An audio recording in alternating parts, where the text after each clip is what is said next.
मां की सहेली जैसे ही घर पर आती तो बेटे की खुशी का ठिकाना नहीं रहता, क्योंकि वो अपनी मां की सहेली को बेहद पसंद करता था। और एक दिन अकेला पाकर वो अपनी मां की सहेली के पास जाता है और उनको अपने दिल की बात बता देता है कि मैं तुम्हें बहुत पसंद करता हूं, तुम्हारे साथ रहना चाहता हूं। मां की सहेली भी तैयार हो जाती है और दोनों वहीं पर एक दूसरे के बिल्कुल करीब आ जाते हैं। प्रेम कहानी चलना शुरू होती है, लेकिन कुछ ही वक्त गुजरता है कि जो लड़का पसंद करता था, प्रेमी अपनी मां की सहेली को लेकर जाता है और बस में वो उस प्रेमिका के टुकड़े करता है, उन टुकड़ों को बस के पहिए के नीचे डालता है, उनको कुचल डालता है और शहर के अलग अलग जगहों पर ले जाकर उनको ठिकाने लगा देता है। अब सोच कर देखिए कि जिसके लिए वो पहले पागल था, उसी के टुकड़े किए, बस के पहिए से उनको कुचल डाला, कुचल कर ठिकाने लगा दिया, लेकिन उसके बावजूद सिर्फ एक गलती की वजह से वो पकड़ा गया। पुलिस ने उसको पकड़ लिया। फिर जब पूछा गया कि आखिर जब तुम उसको इतना पसंद करते थे तो फिर ऐसा क्या हुआ कि प्यार होने के बाद, सब कुछ होने के बाद, तुमने अपनी प्रेमिका का ये हासिल कर डाला। और जो कहानी उसने बताई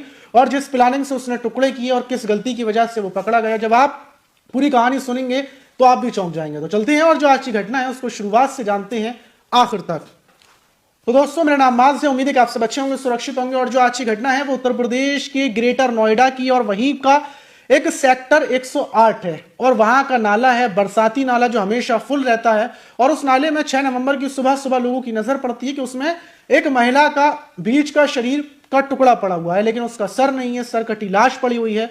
फौरन पुलिस को फोन किया जाता है। पुलिस को जैसे ही सूचना मिलती है, पुलिस मौके पर पहुंचती है और जो बॉडी का एक हिस्सा था, जब उसको निकाला जाता है तो उसमें उससे जुड़ा हुआ सिर्फ ये गर्दन कटी हुई थी, उस शरीर के दोनों हाथ नहीं थे और एक पैर था और बीच का हिस्सा था।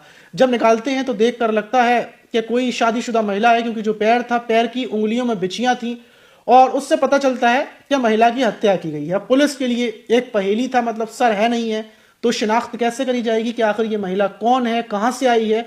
अब पुलिस जो बिना हाथ और बिना सर की बॉडी थी उसके फोटो को खींचती है और उस फोटो को सोशल मीडिया पर डाल देती है। पूरे ग्रेटर नोएडा के अंदर, गाजियाबाद के अंदर ये खलबली मच जाती है कि एक सिरकटी महिला की डेड बॉडी मिली है, उसकी शिनाख्त नहीं हो पा रही है। अगर किसी कोई महिला गुम हो तो पुलिस से संपर्क करें, हो सकता है वो वही महिला हो।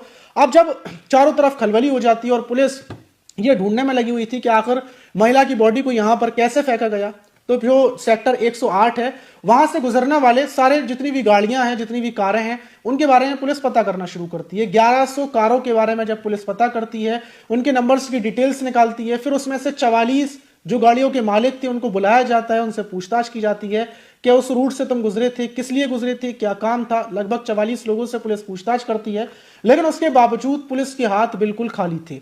7 नवंबर लग जाता है, 8 नवंबर लग जाता है, लेकिन पुलिस के हाथ कुछ नहीं लगता।